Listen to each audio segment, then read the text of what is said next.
Olá, seja bem-vindo mais uma vez. Eu sou o professor Marcos Santos, pedagogo músico, mestre em educação e professor EBTT do Instituto Federal Baiano. Seja bem-vindo a mais um encontro nosso, né? Pesquisa e Práticas Pedagógicas 3, nosso componente curricular, com a temática Educação e Diversidades. Mais uma vez, aqui as nossas boas-vindas e vamos dar continuidade à nossa programação. No último encontro, o vídeo ficou um pouco extenso, nós fizemos em duas partes. A primeira parte da aula, ela tratou a respeito da educação e diversidade, né, no campo conceitual. Inclusive a gente vai retomar um pouquinho essa discussão de maneira breve.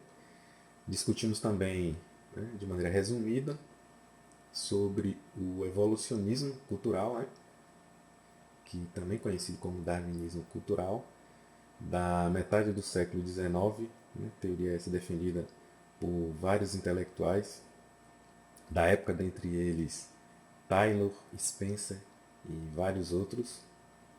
Depois você dá uma olhadinha no vídeo das discussões que nós fizemos, né, em relação a essa concepção e um contraponto a essa visão evolucionista cultural, que é o relativismo cultural, que traz essa concepção culturalista, multiculturalista da sociedade, que se contrapõe à concepção do etnocentrismo, né? Também recomendo assistir, quem não viu ainda a nossa primeira parte da aula 1, né, desse componente curricular, Pesquisa e Práticas Pedagógicas 3, para você ver as discussões que nós fizemos lá, tá bom?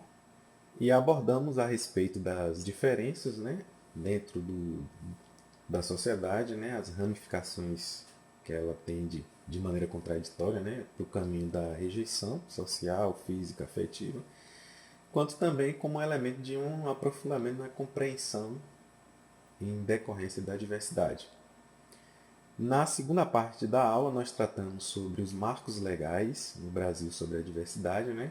O que consta na Constituição Federal a respeito dessa temática, assim como na LDB, né? E os documentos educacionais, como as diretrizes curriculares, o Parâmetro Curricular Nacional e outros documentos mais relacionados à educação. Como é que isso foi se constituindo no campo jurídico, a consolidação dessas reivindicações, né, da, das minorias sociais em relação ao reconhecimento das suas diversidades. A gente tem também a discussão sobre a cultura escolar, né, e as influências dos organismos internacionais nas políticas, que é algo assim bastante peculiar, né, da América Latina, em que as agências de financiamento, juntamente a esses órgãos internacionais, eles se apropriam do conceito de cultura para gerar consensos, né, na instituição de políticas educacionais. Então, assistam, quem não assistiu ainda, essa segunda parte dessa aula também. E a primeira, com certeza. Certo? O nosso encontro de hoje, o objetivo geral, ele será de todos os encontros, né? Uma vez que ele tende a proporcionar o cumprimento da ementa do curso. Então, o objetivo geral dos nossos encontros sempre vai ser compreender a educação como direito fundamental e estratégia para a inclusão de saberes diversos e enfrentamento da discriminação e do preconceito, bem como investigar nos espaços escolares e não escolares como vêm sendo implementadas as bases legais, conceituais e teóricos da educação de jovens e adultos, educação do campo, cultura e história afro-brasileiras, quilombolas e indígenas. Então, essa questão de investigar em espaços escolares e não escolares, muitas delas vão ser mais no âmbito mesmo das leituras de textos, né, de pesquisas relacionadas às questões e também no âmbito da consolidação de um trabalho pesquisa, né, de pesquisa, que é a terceira etapa que vai ser encaminhada aos alunos desse componente curricular.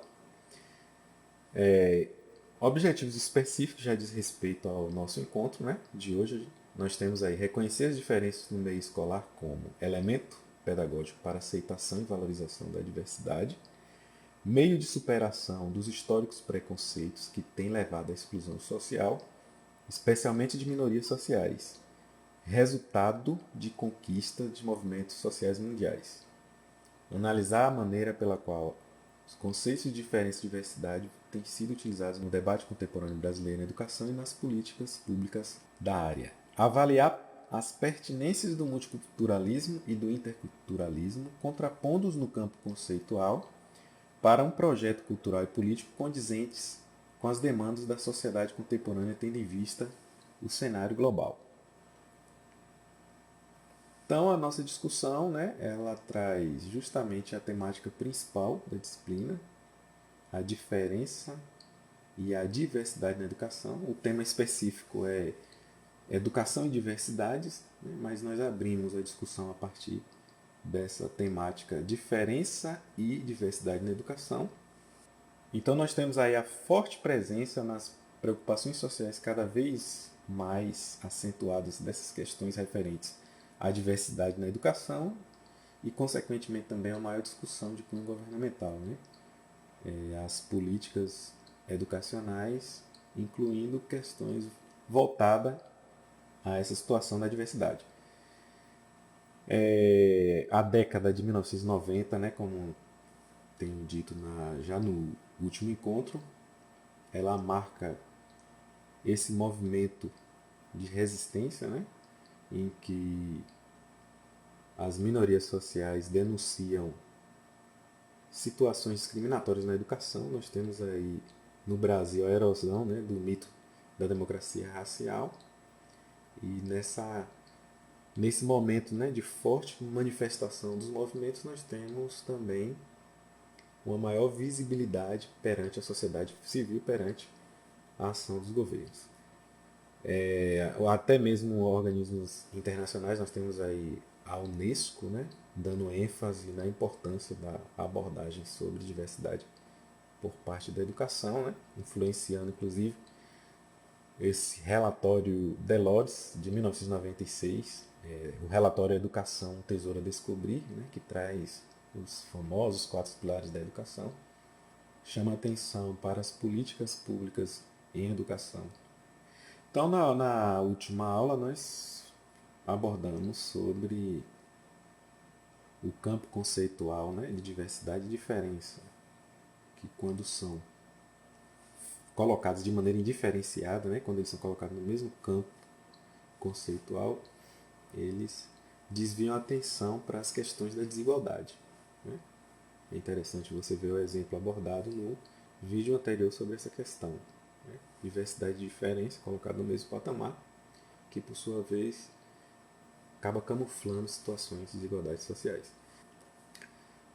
A diversidade também, por sua vez, ela tende a esvaziar a diferença, até porque a diferença tende a ter um impacto sobre a construção de identidades.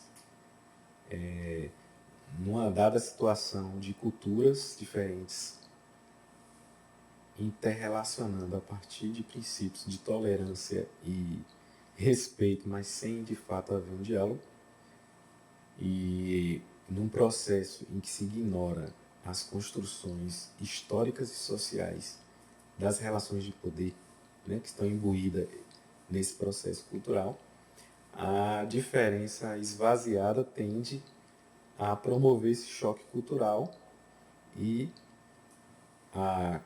aquelas culturas, digamos assim, privilegiadas socialmente, elas tendem a promover um processo de exclusão, um processo de hierarquia social sobre essas culturas não hegemônicas.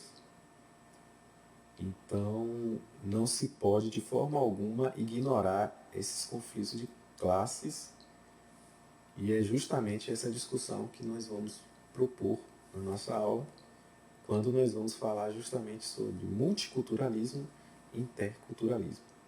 Quando é que o multiculturalismo ele teve sua ênfase social, quais as consequências, e quando o interculturalismo tende a apresentar uma proposição complementar ou uma proposição para poder eliminar as distorções provenientes dessa concepção multiculturalista.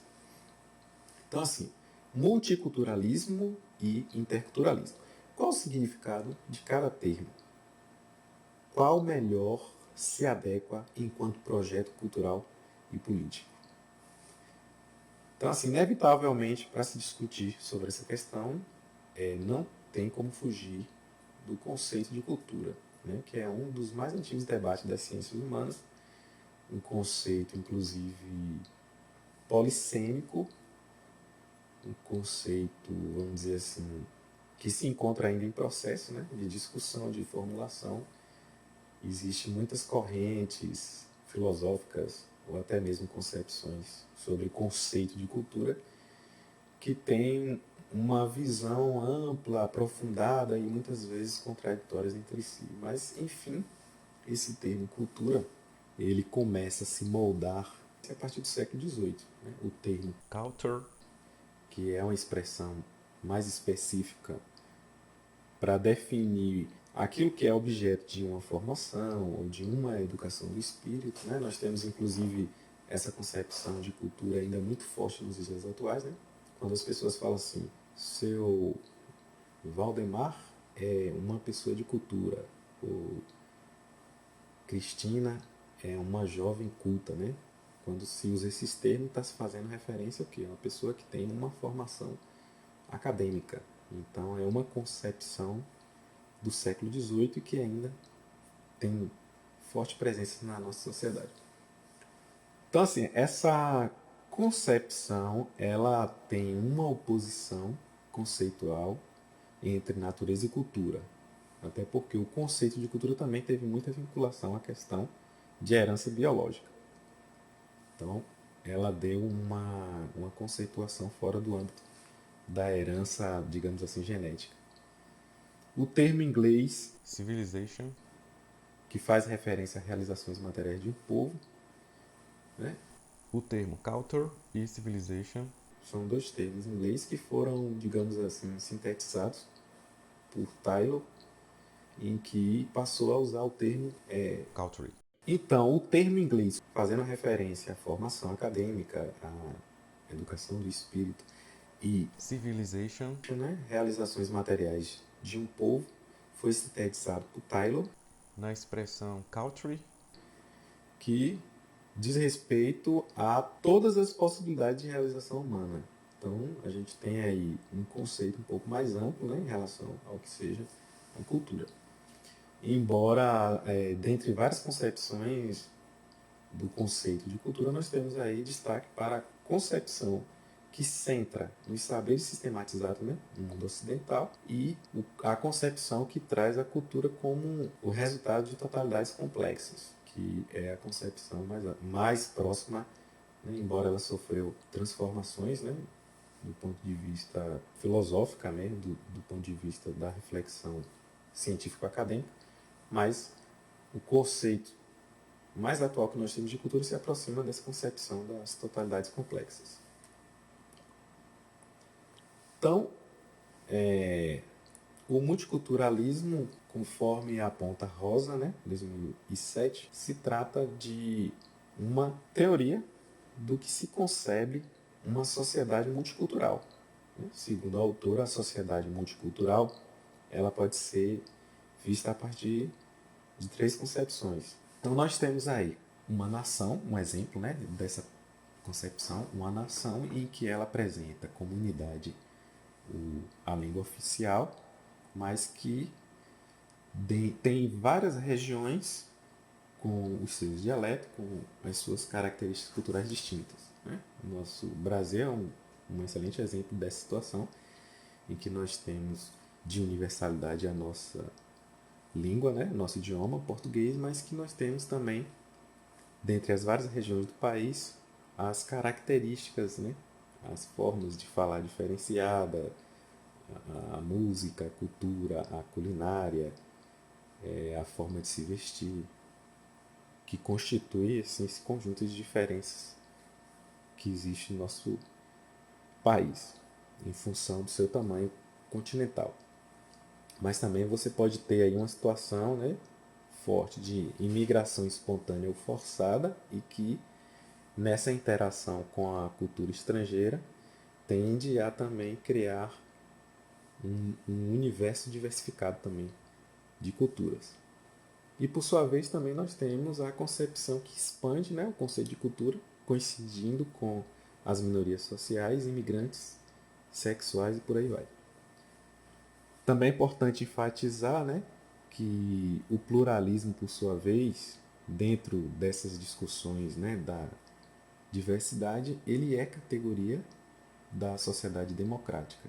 Então é muito comum você ver a discussão de pluralismo político, social, jurídico. Né? Na educação nós temos aí a própria LDB, que possibilita, né, o pluralismo de ideias e de concepções pedagógicas no âmbito do fazer didático-pedagógico das escolas, né? Estabelece com que possa ter a existência, a coexistência, né, de várias formas de promover a educação. Então, o termo pluralismo ele tem muito a ver com uma categoria, né, da sociedade democrática. Então, como foi dito na aula passada, em que aquela visão de uma cultura superior à outra, né? A gente tem aí o etnocentrismo, o olhar de uma cultura a partir da sua própria cultura, porém de uma maneira preconceituosa, com aquele sentimento de hierarquia cultural sobre a outra. Né? Nós temos o maior exemplo, o fenômeno do eurocentrismo. Né? A Europa é tida como a forma mais avançada, né, de civilização e que, numa linha evolucional, as demais culturas tidas como inferiores tenderiam a alcançar também essa evolução, né, que é aquele processo de evolucionismo cultural ou darwinismo social, como foi dito no último encontro, e que essas ideias elas foram sendo contrapostas ao pensamento mais cultural, né, o pensamento mais multicultural, de um ponto de vista relativista, né, entre as culturas, sem essa concepção de uma cultura ser maior ou melhor que outra, ou seja, negando os universalismos culturais e enfatizando as especificidades, as peculiaridades de cada cultura. Então, esse movimento multiculturalista, ele apresentou, né, conforme alguns autores, vários tipos de concepções. Né? Eu destaquei 4, existem outras, as nomenclaturas também elas podem mudar, mas na leitura histórica feita, né, pelos pesquisadores, se identificou aí essas formas de multiculturalidade. Né? Nós temos aí multiculturalismo colonial, multiculturalismo emancipatório, multiculturalismo liberal e comunitarista. De forma geral, né, o multiculturalismo pode ser compreendido como um conjunto inacabado de demandas provenientes da relação entre múltiplas culturas, num dado território nacional, que pode ser de natureza das relações entre os indivíduos, nacionais ou não, das necessidades materiais desse fenômeno ou ainda das questões de identidades, né, conflitos, intercâmbio, preservação. Mas diferenciando, né, essas formas de concepções multiculturalistas, nós temos aí destaque para os liberais e os comunitaristas, né, que são duas concepções que têm em comum o fato de enfatizar a importância do pertencimento cultural e da necessidade de que o Estado busque preservar e estimular os vínculos entre os indivíduos e seus grupos culturais. Porém, são concepções que tendem a se contradizer nos argumentos ao defender esses princípios. Por exemplo, o multiculturalismo comunitarista enfatiza muito a questão dos valores, né, de uma dada cultura tenderem a serem reconhecidos, a serem valorizados, desde que sejam compreendidos no próprio contexto cultural em que, vamos dizer assim, esses valores são estabelecidos. Já por sua vez, os liberais eles consideram que a cultura em si ela não tem valor intrínseco, né? As tradições elas só têm importância a partir do momento que elas influenciam nas escolhas individuais dos sujeitos. Porém, multiculturalismo liberal ele enfatiza muito essa questão de da integração, né, entre os mais diversos grupos sociais, porém essa integração com uma cultura ligada a uma sociedade majoritária, né? É uma espécie de cidadania individualizada universal, ou seja, vamos respeitar, vamos tolerar, porém a ênfase ela é sempre dada em função de integrar essas minorias com uma maioria, uma sociedade cuja cultura ela é hegemônica, né? Ela é, vamos dizer assim, perceptivamente a maioria. Então, o multiculturalismo liberal ele tem essa característica de enfatizar uma dada cultura hegemônica e promover a integração das culturas de minorias por um viés de tolerância e de respeito, né? Os comunitaristas se diferenciam por essa questão de que se percebe o valor, né, de uma dada cultura a partir do momento em que estamos inseridos e mergulhados, vamos dizer assim, no contexto cultural dessas outras culturas. Então nós temos também o colonial, que é também denominado de multiculturalismo conservador. O próprio nome colonial ele faz referência, né, aos europeus, quando em um processo de expansão marítima, né, as terras das Índias, né, as terras americanas, e a cultura deles sempre foi imposta aos colonizados de uma maneira superior, né? Uma cultura superior, né? Que tem uma referência de valor acima e que é imposta a uma outra cultura diferente. Então ele insiste, né, esse tipo de multiculturalismo, na assimilação da diferença às tradições e costumes da maioria, né? Interessante que aí nós temos a questão já dita sobre o etnocentrismo, né, herdado por esse processo eurocêntrico, mas que ainda é forte, inclusive no Brasil, né? A gente tem a situação de que o multiculturalismo conservador ele ainda é forte, né? Você pode olhar aí que os valores que compõem uma maioria de brasileiros, né, na conjuntura atual que nós estamos vivendo, né, de um governo de extrema direita, ele tende a dar uma atenção maior, né, a essa cultura hegemônica em detrimento, né, das culturas de minorias sociais. Então, a assimilação da diferença aí é feita em função da valorização das tradições e costumes da maioria. Então, nós temos também, né, o multiculturalismo emancipatório, né, alguns autores chamam de crítico ou pós-colonialista, que é uma concepção que dá enfoque, né, no poder, privilégio, na questão da hierarquia das opressões e dos movimentos de resistência. Tem uma concepção mais voltada para essa questão da justiça social. Então, quais as críticas que se faz ao multiculturalismo? São várias, né, e inclusive o foco é dado no multiculturalismo liberal, né? Dentre as várias críticas é que ele não cria raízes culturais com nenhuma outra cultura, sempre vê um processo de valorização e empoderamento daquela cultura que já é majoritária. Então, é um princípio que fortalece ainda, né, o etnocentrismo. Então, é exemplo da França, né? A França faz uso do multiculturalismo, porém naquela perspectiva assim, a cultura nossa é uma cultura superior e nós damos oportunidade para que outras culturas também se integrem à nossa, né? E aí o que é que acontece? A multiculturalidade não consegue superar as diferenças e cada vez mais é comum no cenário da França conflitos, né, entre os povos, digamos assim, nativos com os povos das religiões islâmicas. Né?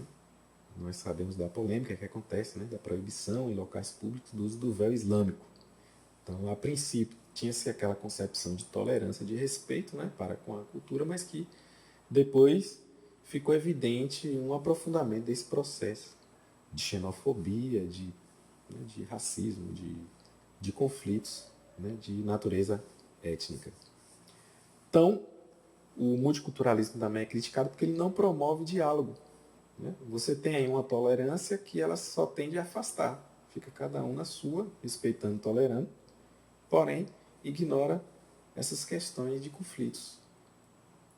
Não procura ver de fato, né, as demandas que são desencadeadas desse conflito entre as diferentes culturas. Então ele afasta e reforça um tipo de racismo pós-moderno, contemporâneo, né, em que a cultura do outro nada é mais do que o outro folclórico. Então, ao mesmo tempo que nós vemos no futebol, né, a situação da França, né, tentando evidenciar a multiculturalidade expressa nas etnias, né, dos jogadores de futebol, ao mesmo tempo nós vemos nas reações da torcida atos de racismo explícito. Então, o multiculturalismo ele não foi suficiente para poder promover, vamos dizer assim, uma integração entre as mais diferentes culturas. Muito pelo contrário, ele veio para acentuar situações de preconceitos de natureza étnicas. Bom, finalizando agora essa primeira parte para o vídeo não ficar muito extenso, a gente dá continuidade no próximo vídeo, a segunda parte.